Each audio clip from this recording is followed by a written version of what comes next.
चलो, chapter 6 equilibrium, class 11 chemistry. ध्यान से सुनना बेटा। पहला टॉपिक है इक्विलिब्रियम। इक्विलिब्रियम का जनरल मतलब होता है बैलेंस।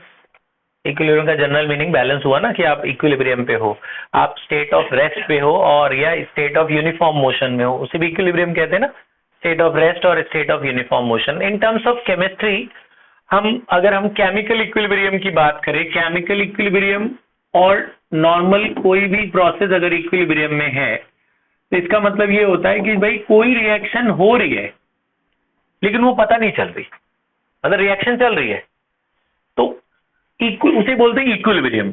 पता कैसे नहीं चल रही? केमिकल इक्विलिब्रियम का मतलब ये हुआ कि when rate of forward reaction becomes equal to rate of reverse reaction या rate of backward reaction, so that is called chemical equilibrium। कोई भी रिएक्शन अगर जितनी तेज आगे जा रही है उतनी तेज पीछे आ रही है तो उसे हम लोग केमिकल इक्विलिब्रियम कहते हैं, या उसे हम डायनेमिक इक्विलिब्रियम भी कहते हैं। ये भी वर्ड है। रिएक्शन हो रही है, डायनेमिक मतलब मोशन, रिएक्शन हो रही है लेकिन हमें पता नहीं चल रही कि भैया रिएक्शन हो रही है। जैसे मैंने कहा कि मैंने नाइट्रोजन और हाइड्रोजन मिलाया। आपको पता है नाइट्रोजन हाइड्रोजन 1:3 की रेशियो में लेना होता है। 1 लीटर नाइट्रोजन लिया, 3 लीटर हाइड्रोजन लिया, उसको कंप्रेस करते हैं। ये तो गैस होती है ना, इसको कंप्रेस करते हैं, पास पास लाते हैं, लिक्विड बन जाती है ये। तो जब लिक्विड बनेगी तो घुल जाएगी एक दूसरे में। तो नाइट्रोजन हाइड्रोजन जब घुलती है तो इसमें कैटलिस्ट का इस्तेमाल होता है, आयरन, और ये बन जाता है अमोनिया। 2 लीटर अमोनिया बनता है। देखो ये 3 लीटर ये, 1 लीटर ये लो, और बनता है 2 लीटर अमोनिया। ब्लू कलर का सोल्यूशन बन जाता है अमोनिया। अच्छा, ये बड़ा कंप्रेस में रखा है, बहुत ज्यादा प्रेशर रहता है, हल्का भी प्रेशर रिलीज हुआ ना तो ये वापस टूट जाता है। इसके मॉलिक्यूल्स, कुछ कुछ मॉलिक्यूल इसके टूट के वापस नाइट्रोजन हाइड्रोजन बन जाते हैं। तो पहले तो आपने रिएक्टेंट रखा, रिएक्टेंट पहले ज्यादा थे ना आपके पास, बहुत सारा नाइट्रोजन बहुत सारा हाइड्रोजन था, आपने पास पास लाए और मिक्स किया, वो क्या बन गया? अमोनिया। फिर उसमें से कुछ अमोनिया टूट गए क्योंकि प्रेशर कम था, तो वापस टूट गए। जब वापस टूटेंगे तो क्या बन जाएंगे? Nitrogen hydrogen. थोड़ी देर बाद क्या हो रहा है कि रिएक्शन आगे भी जा रही है, नाइट्रोजन हाइड्रोजन से अमोनिया बन रहा है, और अमोनिया वापस टूट के नाइट्रोजन हाइड्रोजन बन जा रहा है। मान लो मेरे पास था ये 5 मोलर, इसकी मोलैरिटी, ये था आपका 15 मोलर, और ये आपका बना 20 में, ये 2 मोलर। सपोज ये 5 था, ये 15 था, ये 2 था। 5 और 15 मिलाया और कितना मोल बन गया उधर? वो 2 मोल बन गया, 2 मोलर बन गए, मोलैरिटी है। अच्छा, पहले तो ये दोनों थे, ये तो 0 था, तो ये दोनों मिक्स हुए तो वो बन गया। और अभी रिएक्शन हो रही है लेकिन आपको पता नहीं चल रहा, आपको लग रहा है ये तो ना ये बढ़ रहा है, ना ये बढ़ रहा है, ना ये बढ़ रहा है, तो आपको लग रहा है रिएक्शन तो हो ही नहीं रही, क्योंकि इनमें कोई चेंज नहीं आएगा, बहुत ही माइन्यूट चेंज आएगा, आपको पता नहीं चलेगा। आपको लगेगा कि ये तो रिएक्शन ही नहीं चल रही है, रुक गई है। लेकिन हो ऐसा रहा है कि जितनी तेज रिएक्शन आगे जा रही है उतनी तेज पीछे आ जा रही है। ये इक्विलिब्रियम का साइन है, हाफ एरो इधर, हाफ एरो इधर। जितनी तेज नाइट्रोजन हाइड्रोजन अमोनिया बन रहा है ना, जैसे मान लो 0.1 मोल ये दोनों मिक्स हुए, 0.1 मोल इसका बढ़ गया। जैसे ये 0.1 बढ़ा ना, तुरंत ही टूट भी गया, इसमें से 0.1 कम होके वापस ही बन गया। तो कहने का मतलब जितना ये बढ़ रहा है उतना ही वापस कम हो जा रहा है, तो इनडायरेक्टली वो 2 ही रह रहा है। और ये जितने रिएक्ट हो रहे थे ये वापस थोड़ी देर बाद वापस आ जा रहे हैं। तो रिएक्शन आगे भी जा रही है और पीछे भी आ रही है। जितनी रेट से आगे जा रही है उतनी रेट से पीछे भी आ रही है। तो हमें लग रहा है जी रिएक्शन तो हो ही नहीं रही, लेकिन रिएक्शन मोशन में है, इसीलिए इसे डायनेमिक कहते हैं। रिएक्शन हो रही है लेकिन हमें पता ही नहीं चल रहा कि रिएक्शन हो रही है, क्योंकि वो जितनी तेज आगे जा रही है उतनी तेज पीछे भी आ जा रही है। तो उसे हम इक्विलिब्रियम कहते हैं। तो क्योंकि उसके कंसंट्रेशन में कोई फर्क नहीं पड़ रहा तो आपको लग रहा है जी रिएक्शन तो हो ही नहीं रही, लेकिन एक्चुअल में हो रही होती है। समझे कि rate of forward reaction becomes equal to rate of reverse reaction, therefore the stage is reached when it is called equilibrium और chemical equilibrium. Next is physical equilibrium. Physical equilibrium क्या होता है? फिजिकली आपको पता है there are 3 states of matter, solid, liquid and gas. अगर कोई solid पिघल के लिक्विड बन जाता है, सॉलिड पिघल के लिक्विड बन जाता है, तो इस प्रोसेस को क्या कहते हैं? सॉलिड टू लिक्विड को क्या कहते हैं? रेट ऑफ फ्यूजन, मेल्टिंग या फ्यूजन, मेल्टिंग कहते हैं या फ्यूजन कहते हैं। और वापस लिक्विड कंप्रेस होकर सॉलिड बन जाए, इसे रेट ऑफ सॉलिडिफिकेशन। तो इस केस में अगर सॉलिड से लिक्विड जितनी स्पीड से बढ़ रहा है उतनी स्पीड से लिक्विड से सॉलिड बन जा रहा है, तो आप बोलोगे rate of fusion becomes equal to rate of solidification. तो आपको बोले भैया ये फिजिकल इक्विलिब्रियम है, ये सॉलिड लिक्विड का इक्विलिब्रियम है, इस केस में ऐसा हो रहा है। अच्छा, अब लिक्विड से लिक्विड को आपने हीट दिया और वो वेपर बन गया, लिक्विड से क्या बन गया, गैस, और गैस वापस कंडेंस होकर लिक्विड बन गया, इसको क्या बोलेंगे, लिक्विड से गैस बनने को क्या बोलते हैं, इवेपोरेशन, और गैस से लिक्विड बनने को क्या बोलते हैं, कंडेंसेशन। तो rate of evaporation becomes equal to rate of condensation. Rate of evaporation becomes equal to rate of condensation. तो इसमें भी ऐसा हो रहा है, ठीक है। अगला, सॉलिड से सीधा भी गैस बन सकता है ना, सॉलिड से गैस बन सकता है और गैस से भी सॉलिड बन सकता है, इसको सब्लिमेशन कहते हैं ना, और वापस आने को भी सब्लिमेशन कहते हैं, है ना। तो rate of sublimation of solid to gas ऐसे लिख लेना, equal to rate of sublimation of gas to solid. अब एक क्वेश्चन आया था कि भैया आपके कमरे में एक गिलास पानी रखा हुआ है, आपके कमरे में एक गिलास पानी रखा हुआ है, ठीक है। आपने आधे घंटे बाद देखा वो पानी का लेवल उतना ही है, ना कम हुआ ना ज्यादा हुआ, तो क्या इवेपोरेशन हो रहा है कि नहीं हो रहा? पानी एक घंटे बाद उतना ही है, पानी खुला हुआ है, रूम टेम्परेचर है, गर्मी का टाइम है, इवेपोरेशन हो रहा है कि नहीं हो रहा रूम टेम्परेचर में? इवेपोरेशन हो रहा है, लेकिन फिर कम क्यों नहीं हो रहा पानी? वही वाली बात है ना कि जितनी तेज लिक्विड से गैस बन रही है वेपर, उतनी ही तेज वेपर वापस लिक्विड बन जा रहा है। तो rate of evaporation equal to rate of condensation, जितना पानी वेपर बन रहा है उतना ही पानी वापस कंडेंस होकर वेपर पानी बन जा रहा है, तो पानी का लेवल कम ही नहीं हो रहा, ये इक्विलिब्रियम है, इसीलिए वाटर का लेवल रिमेन्स द सेम। तो rate of evaporation equal to rate of condensation, 10 mole पानी इवेपोरेट हुए तो 10 वापस वेपर वापस कंडेंस होकर पानी बन गए, रूम टेम्परेचर पे दोनों प्रोसेस होते हैं, तो उसे इक्विलिब्रियम कहते हैं, उसे हम फिजिकल इक्विलिब्रियम कहते हैं, फिजिकल रूम टेम्परेचर पे हो रहा है। बात समझ में आई? इसकी कैरेक्टरिस्टिक्स आपने लिखी, तो आपने पहली कैरेक्टरिस्टिक क्या लिखी?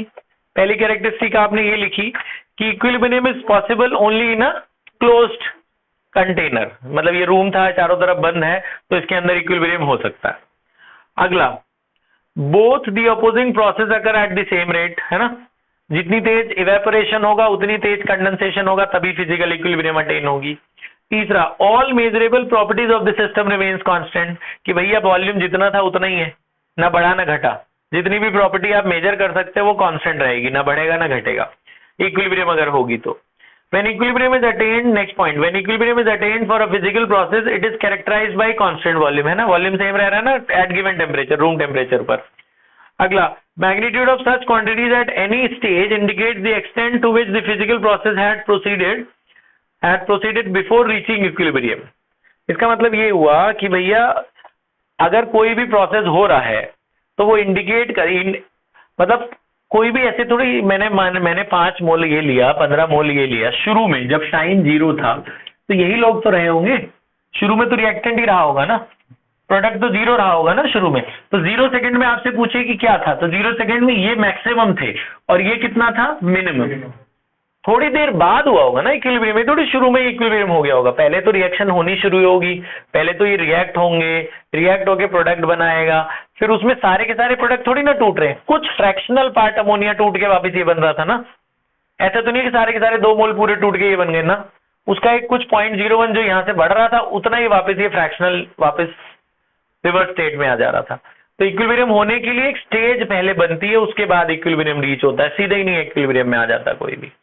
तो आपसे बोलेंगे कि ग्राफिकल रिप्रेजेंटेशन दिखाओ, ध्यान से देखना, graphical representation of equilibrium, representation of equilibrium, ये देखिए आप ग्राफिकली हम कैसे रिप्रेजेंट करेंगे इक्विलिब्रियम में। मैं आपको 3 ग्राफ बना के दिखा रहा हूं जो आपके उसमें आते हैं कि कोई भी रिएक्शन अगर हो रही है तो आप इक्विलिब्रियम में कैसे दिखाओगे, ध्यान से देखना।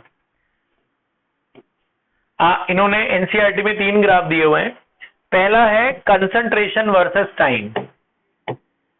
कंसंट्रेशन होती है जनरली रिएक्टेंट और प्रोडक्ट की टाइम के साथ। शुरू में रिएक्टेंट कितना था, 0, रिएक्टेंट बढ़ता है ना, बढ़ते बढ़ते बढ़ते बढ़ते जब इक्विलिब्रियम आती है तो फिक्स हो जाता है, फिर ना बढ़ता है ना घटता है। और प्रोडक्ट शुरू में मैक्सिमम था ना, ये किसका ग्राफ है, ये रिएक्टेंट का है। शुरू में रिएक्टेंट 0 से शुरू होगा, शुरू में अमोनिया बिल्कुल नहीं बना होगा ना, थोड़ी देर बाद बन के अब उसके बाद ना बढ़ रहा है ना घट रहा है, एक स्टेज आ गई, इक्विलिब्रियम में हो गया, ये बैलेंस हो गया। शुरू में प्रोडक्ट सबसे ज्यादा होंगे ना, बाद में एक स्टेज आएगी वो कम होंगे, प्रोडक्ट कम होंगे और उसके बाद थोड़ी देर बाद वो भी इक्विलिब्रियम में हो जाएंगे।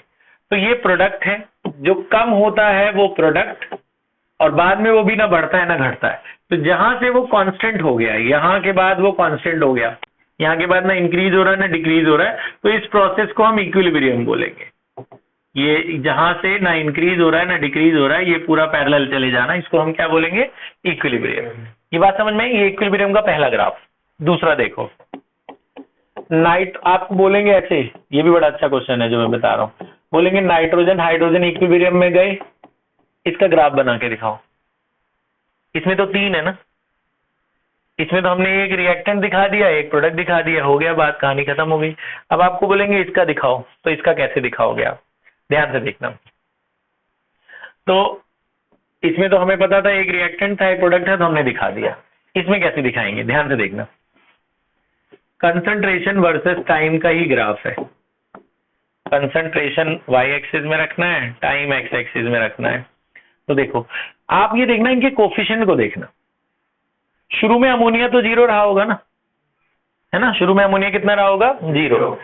अच्छा, तो अमोनिया तो यहीं से शुरू होगा, प्रोडक्ट तो 0 से ही शुरू होता है, तो प्रोडक्ट तो बढ़ेगा, फिर थोड़ी देर बाद कांस्टेंट हो जाएगा, तो ये अमोनिया हो गया।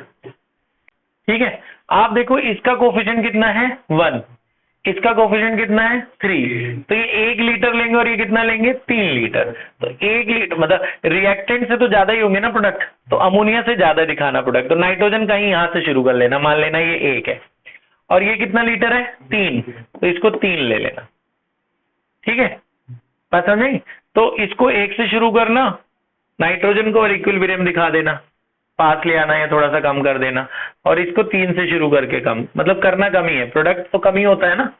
तो हाइड्रोजन ज्यादा क्यों लिया, क्योंकि उसकी मोलैरिटी ज्यादा थी, नाइट्रोजन उससे कम ले लिया, तो ये हाइड्रोजन है और ये क्या है, नाइट्रोजन, और जो तीसरा वाला वो क्या है, अमोनिया। बाद में तीनों को पैरेलल लेके चले जाना, पैरेलल में यहाँ इक्विलिब्रियम हो गया, यहाँ के बाद ये कौन सी स्टेज आ गई, इक्विलिब्रियम की स्टेज आ गई।